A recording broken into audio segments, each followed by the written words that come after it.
सर्व लहानुभक्तांना सप्रेम जयगुरु. आज आपण तिवसाजवळ एक सिरलज नावाचं गाव आहे, तालुका मोर्शी, जिल्हा अमरावती येथे आलो आहे.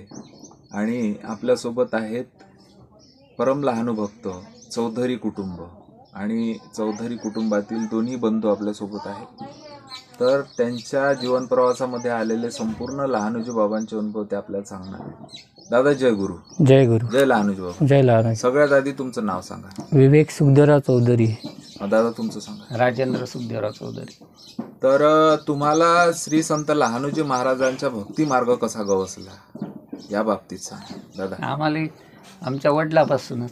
हो, तर वडिलांचा भक्ती मार्ग सांगा. वडिलांची भक्ती कशा पद्धतीची होती लहानोजी बाबांची ते सांगा. त्यांची भक्ती तर खूपच होती, नेहमीच जाणं येणं. घडलेले प्रसंग सांगा. ते शेतात मला सांगत होते. हो, यांचे वडील आमच्याकडे कामाले होते. जानरावजी पांडे. ते सुद्धा भक्त आहेत. हो, ते दर सोमवारी तिथं जात होते. हो, तर एक सोमवारी माझ्या वडिलांनी पैसे नाही दिले, तर कामाचे बा पैसे आहे नाही. हो, तर मग ते पैदल गेले, टाकर खेळले. सोमवार चुकला नाही पाहिजे. बरोबर. तर मग बा हे काय आहे बा, माझ्या वडिलाला वाटलं, सुखदेवराव चौधरीला वाटलं. तर माझ्या वडिलांनी पुढच्या सोमवारी दमनी घेतली, 2 माणसं घेतली आणि जानरावजी पांडे यांना सोबत घेऊन टाकर खेळला गेले. तोपर्यंत जात नव्हते. नंतर पाहिलेही नव्हतं. नंतर खडक्यापर्यंत पोचले तर तिथचे लोक सांगत होते की बॉस, शिल्लकचे सुखदेवराव चौधरी पाटील दमनी घेऊन येऊन आले, तुम्ही त्यांचे बैल आणि दमनी सोडायला तयार राहा.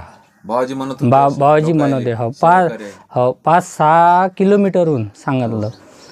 मग तिथं दमनी पोचल्यावर माणसं तयार होते, पाणी पाजलं, हे पाजलं, माणसाले चहा पाणी झाले. आणि लहानोजी महाराज भीतीकडे पाठ करून बसले होते. बाबा आणि यांचे वडील जानरावजी पांडे हे बसले होते. तर त्या व्यक्ती बाबा मनात रामकृष्ण हरी रामकृष्ण हरी असं म्हणत होते. आमचे बाबा कोणाला माहीत नव्हतं. तर बाबाजी म्हणे रामकृष्ण हरी म्हणत जाणं का म्हणे, त्याच्यातच तर सारं काही आहे म्हणे. लोक अहंकार करते म्हणे, अहंकारात काही नाही आहे, जडपणा आहे त्याच्यात काही नाही आहे म्हणे, रामकृष्ण हरीत नाव आहे म्हणे. असा हा प्रसंग. त्यापासून बाबा तिथे गेले. बाबाचं माझं म्हणजे असं होतं की मित्रा आणि पोरासारखं नातं नव्हतं.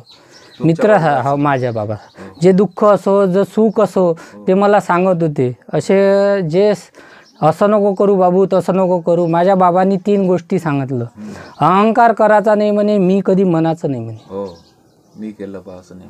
हो, बरोबर. आणि आपल्या इस्टेटचा, माझ्याजवळ एवढी इस्टेट आहे, मी हे करतो हे असं म्हणायचं म्हणे. चोरी करायची म्हणे, जुआ खेळायचा नाही म्हणे, दारू प्यायची नाही म्हणे, तू कॉलर कोणीच नाही पकडत म्हणे. आज माझ्या वडिलांना मला या कुटुंबात जन्म दिला. माझं नशीब, माझ्याजवळ 40 एकर जमीन आहे.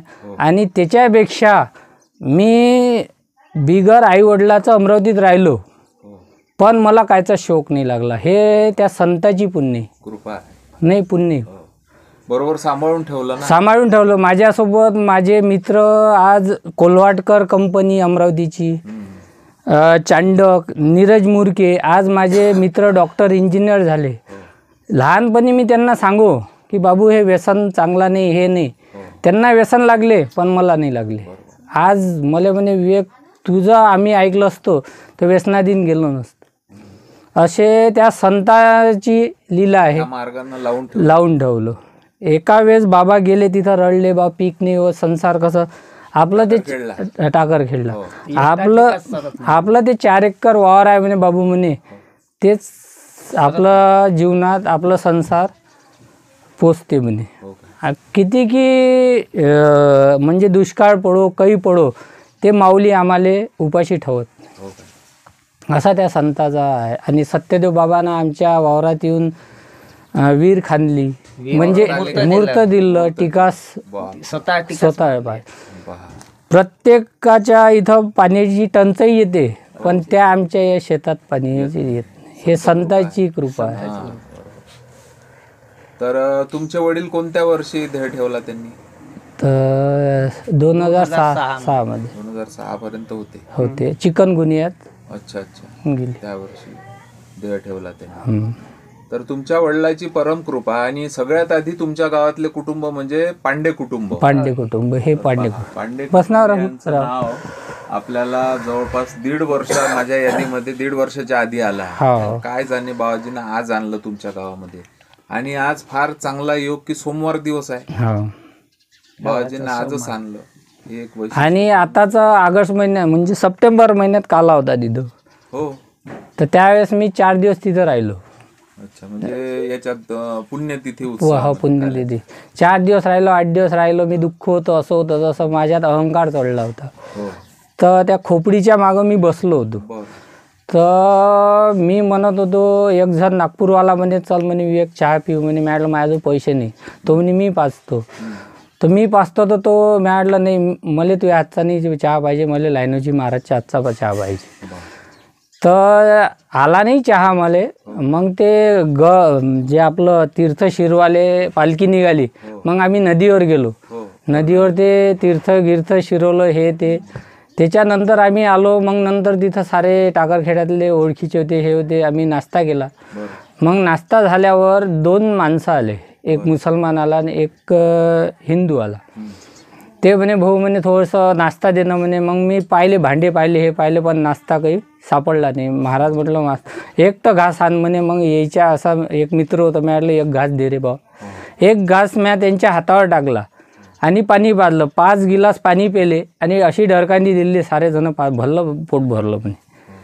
पोट भरल्यावर मग आम्ही त्या हॉलमध्ये बसलो, सारे जण बसलो. असं गप्पा गोष्टी चालू होत्या. आता हे सप्टेंबर महिन्याची हकीकत आहे. नंतर मग म्हणे मला तंबाखू दे म्हणे. मी म्हटलं तंबाखू माझ्या बॅगीत आहे म्हटलं. माझ्या सहज मला शौक कायचाच नाही सार, पण माझ्या बॅगीत सारच असते. चिलम आहे, गांजा आहे, दारू आहे, हे आहे, जे पाहिजे ते आपल्या. पण मी स्पर्श करत नाही. तर मग माझ्या बॅगीत आहे म्हटलं. थांबा म्हटलं, मी धावत जातो आणि आणतो म्हटलं. मग त्या खोपडीजवळ आलो. तिथून बॅगीतून तो तंबाखू काढला आणि नंतर म्या म्हटलं आता एवढे मोठे लोक बसले, मैफिल बसली आहे, तर 25 रुपयाचा चहा घेऊन जा. तर मग त्या चहा गेला, थर्मास आणलं, 40 कट चहा नेला. साऱ्या लोकांना चहा पाजला. चहा पाजल्यावर सारे खुश झाले, असं तसं. आणि नंतर त्यांनी डबी काढली. त्या ज्या माणसानं मला तंबाखू मागितला त्यांनी डबी काढली. मी म्हटलं का हो संत, तुमच्या दोस्त हे होता म्हटलं. तू म्हणे सकाळी टर्रावला काहून म्हणे. सकाळी टर्रावला म्हणे तू. बाबू म्हणे टर्रावू नको म्हणे. तुझ्या हात कोणीच नाही पकडत म्हणे. आपला संत ज्याच्या मागं आहे तिथं अंतच नाही म्हणे. त्यापासून मग एवढी हिंमत झाली. मग 12 वाजता जेवणाचा कार्यक्रम झाला. सारेजण लाईनीत लागले, असं लागलं तसं लागलं. मग या माणसाला मी या आड रस्त्यानं घेऊन चाललो होतो. मला 2-4 जणांना अडवलं. आता 2-4 गोष्टी झाल्या तरी मी त्यांना ऐकलं नाही. मी त्यांना जाऊन बसवलो. मग बाकीचे लोक आले. 2 पंक्तीपर्यंत ते जेवले. मी स्वतः वाढलं.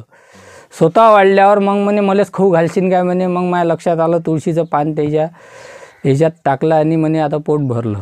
मग त्याचा हातगीत धुतला आणि निंबाच्या झाडाजवळ ते थांबा म्हटलं. महाराज म्हटलं मी बाद येतो म्हटलं. मी म्हटलं तुम्हाला खडक्या फाट्यापर्यंत पोचून देतो. तिथपर्यंत आलो, चप्पल घालत आलो तर ते गायब झाले. हे माझ्या ईश्वराची, माझं साक्षात घडलं आहे. मी कोणालाच नाही घाबरत.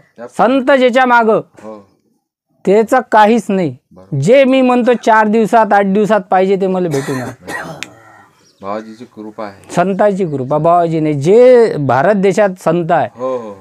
मी असं नाही म्हणत लायनोजी संत गुण म्हणजे हे नाही आहे. सार आहे कुठेही एकच आहे. त्यापासून दिल्लीत गेलो बिगर पैशात गेलो, बैतूलले गेलो बिगर पैशात गेलो. जाय म्हणे आमदार जसा फिरते म्हणे तसा तू फिर म्हणे. अशी कृपा झाली. त्या दिवसापासून गजानन महाराजची तर 5 दिवस सेवा लागली. ज्यापासून ऑगस्टपासून घरदार सोडलं, घरात जे नाही भेटलं ते बाहेर भेटून आले. ह्या संतांची कृपा. शेगावात सेवा लागत नाही, पण मी त्या संतांना लावून दिली. आज संकट मोचन मंदिर आहे दसरा मैदान जो, ते माझ्या ताब्यात आहे. तिथचे सारे लोक माया म्हणजे डॉक्टर साहेब म्हणते, त्यांचे बिमाऱ्या, त्यांची मशागत ह्या संतांची पुण्य. त्या दिवशी त्या संतानं माझ्या हातात हात दिला. आज मी लिद्याचा पेशंट घेतला.